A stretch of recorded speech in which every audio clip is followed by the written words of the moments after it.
Madam Speaker, thank you very much for your time. Thank you for being with us. My pleasure. Thank you, Julio. So I want to start by talking about Dr. Anthony Fauci being in the Hill. He said that these coming 2 weeks are going to be critical in slowing the virus down. Do you think we are ready as a country to stop the virus? No, we aren't, because the administration has failed to take the steps necessary. We have for a long time, starting March 4th, we passed our first legislation, testing, testing, testing. And this administration knows that testing, tracing, treating, and keeping people separated is the way to stop the spread of this virus. And yet they have refused to take that action, unfortunately. In our HEROES Act, which is now on the Senate side, once again, we call for a strategic plan for testing, tracing, treatment. This is very important for us to address the disparity in the deaths from the coronavirus in communities of color, because we just don't have the sufficient information about where it is hitting, how it is hitting, and how we can stop it. Now, we have cases rising in almost half of the states in the country. The president is visiting one of those states today, Arizona, and the White House says everything is under control. But do you think this administration is in denial? Oh, they've been in denial from the start. Imagine this. I was saying to the members last week, on the 17th of June, well, let's say the 17th of March, go back that far, there were 100 people who died of the coronavirus on the 17th of March.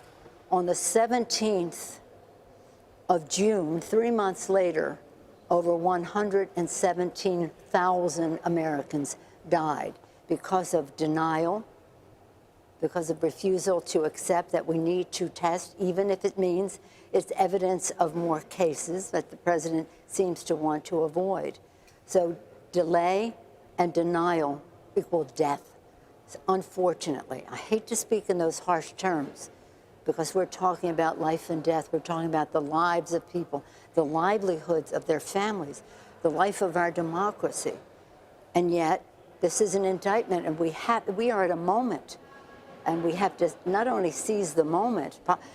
Dr. King spoke about the urgency of now. This is the more than urgent, the purpose of now, to save lives, especially in our communities of color, which have been in a terrible way affected in greater numbers than should be, and compared to the rest of the population. And why do you think that is, Madam Secretary, that minorities are being more affected by the virus? Well, first of all, because many cases they have not had access to testing. Testing is essential, because then you can find out the gravity of the situation, the location of the situation. You have a handle on it. And so in many cases, people said, well, you shouldn't be tested unless you're doing this, that, or the other thing, or live here or there. But in many cases, it's geography. We have to reach out. We have to have mobile units to go out into the community and say, this is, we want you to have access to testing so that you can have treatment. You can have tracing. So if you have the testing, then you trace to see the extent of it. And then the treatment in terms of insisting on separation and the rest of it, so it doesn't spread. It's just so unfair. And of course, it relates to other disparities in access to health care as well, and other access to clean air, clean water, and the rest that goes with all of this. So it is a signal of so much other disparity, but we can do something about this, and we have made a decision to do it in our HEROES Act.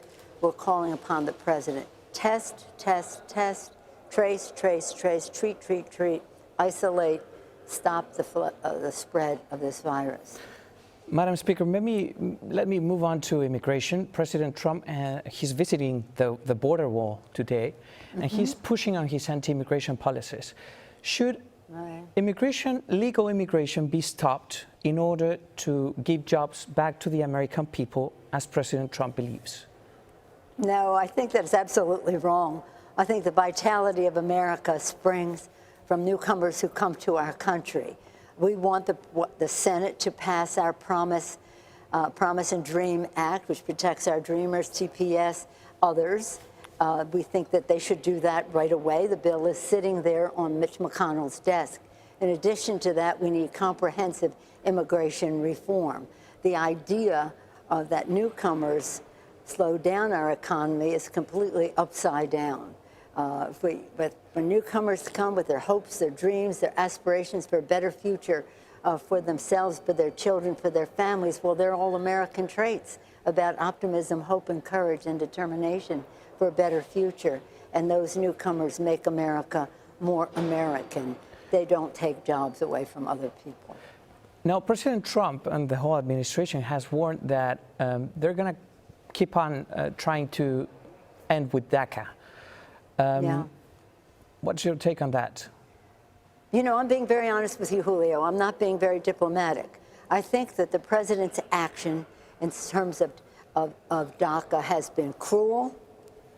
It's lacked in compassion. It's been cowardly, afraid of these beautiful young people, the gold standard of people coming to our country, young and optimistic and the rest. Thank God for their parents who brought them here. We thank them for that. And for the court to say the president did it wrong, they didn't really actually strike it down. They just struck down how he did it. Yes. And for him to say he would come back. 80% of the American people support our dreamers. Over 70% think they should have a path to citizenship. And that's Democrats, Republicans, independents, everybody, except the President of the United States and some of his, shall we say, whatevers, in the Republicans in the United States Senate. The bill is there to protect them. Let's get it done. But thank God the court gave us this reprieve, even though it was only based on the manner in which the president did it and not supporting the idea that President Obama, in his greatness and his goodness, instituted DACA.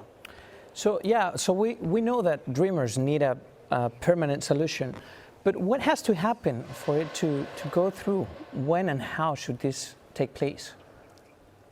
Well, this is not a political conversation, but it will happen when we have a Democratic House, a Democratic Senate, and a Democratic President of the United States.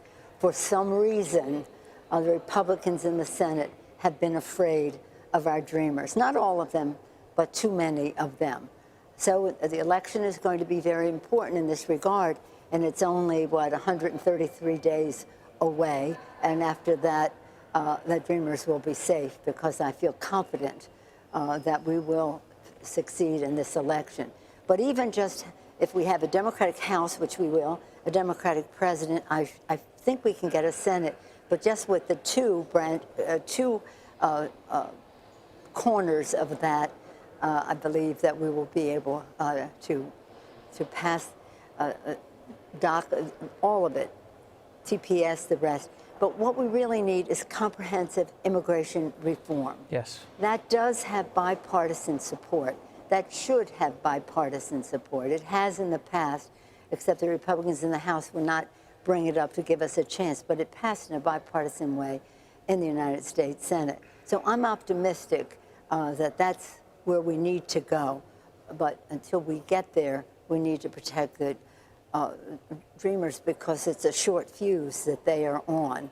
Yeah. And this president, again, in his cowardice, his cruelty, his creepiness, has decided he's going to go after the dreamers again. Let me talk about race relations. I know you've passed a police reform in Congress, and the Senate is working on one. How important do you think police reform is to improve race relations in this country? Well, it's very important. We will be passing it this week. Mm-hmm. We have introduced our bill, yes, and it will come up on Thursday, hopefully be finished on Thursday of this week. And it will be very important. It's justice in policing. Justice in policing. And again, the issue of race is a reality in our country, and some of it is manifested in our law enforcement. Not everybody, of course. We don't paint everyone with the same brush, but there are those. So this justice, especially important to people of color, because they happen to be, shall we say, victimized by some of the racism that does exist. So this legislation is going to be very, very important, because it will address certain aspects in terms of brutality. No more chokeholds, no more, and then no more racial profiling, and no more, of course, we don't like the fact that they kick in your door without a warrant just on an alleged drug charge. Issues like that, fairness, and then, of course, in terms of the courts, we have consideration for qualified immunity that we would like to see some changes in that part of the bill. Yeah. We're very proud of our House bill. It's right to the point. It's about ending racism. It's about ending brutality. It's about fairness. And it has a bigger impact on people of color, unfortunately. Yes. But it does, and that's a reality we have to face. And we want the Senate to act in a way that makes a difference. They have a bill that doesn't make a difference. It recognizes some of the challenges, but it doesn't make a difference. We want to make a difference. And now, that's what we will do on Thursday, and hopefully they'll follow our lead. One last question, Madam Secretary. After all these protests against police brutality, President Trump has been trying to depict the Democratic Party as an anarchist party. Are you concerned that your party is being identified as an extreme left, violent party? No, but he would say that. He would say that because he's an extreme right, and so he projects his own painting of what he is onto others. I'm very proud of the Democratic Party. We're beautifully diverse. Over 60% of our caucus are women, people of color, LGBTQ. I'm very proud because as different as we are in so many respects, we are unified around America's working families. So if the president wants to call raising the minimum wage or affordable care, health care, or building the infrastructure in a way that employs so many more people and gives ownership to businesses to engage in all of that, if he calls that extreme, then that's his problem. But for us, it is the mainstream of America. Lower health care costs, bigger paychecks, cleaner government. Supporting America's working families. That's who we are. Proud to be.